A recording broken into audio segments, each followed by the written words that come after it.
मोठी ब्रेकिंग बातमी पाहतोय। लोकसभेचे उर्वरित उमेदवार हे निश्चित करण्यासाठी भाजपच्या केंद्रीय निवडणूक समितीची येत्या शुक्रवारी बैठक होण्याची शक्यता आहे। भाजपने लोकसभेसाठी 195 उमेदवारांची पहिली यादी ही जाहीर केली आहे। उर्वरित 230 जागांवर उमेदवार निश्चित करायचे, त्यात महाराष्ट्रातले उमेदवार जाहीर होण्याची ही शक्यता आहे। 195 उमेदवारांच्या पहिल्या यादीमध्ये 4 केंद्रीय मंत्र्यांसह 34 विद्यमान खासदारांना वगळण्यात आलेले आहे। तर दुसऱ्या यादीमध्ये 50 ते 60 खासदार तिकीट गमावण्याची दाट शक्यताही वर्तवली जाते।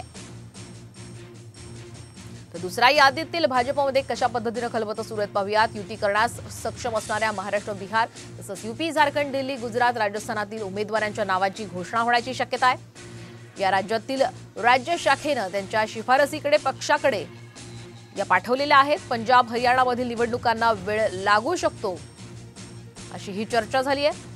अकाली दलासोबत भाजपची चर्चा सुरू आहे, तर शेतकऱ्यांचं आंदोलन यातील अडथळा ठरतोय। तर आत्ताच्या घडीची मोठी बातमी, भाजपच्या निवडणूक समितीची आता शुक्रवारी बैठक होणार आहे आणि या दुसऱ्या यादीबाबत सध्या सर्वत्र चर्चा सुरू आहे। कोणाचा या यादीमध्ये समावेश असेल याबाबत तर्कवितर्क लढवले जात आहे।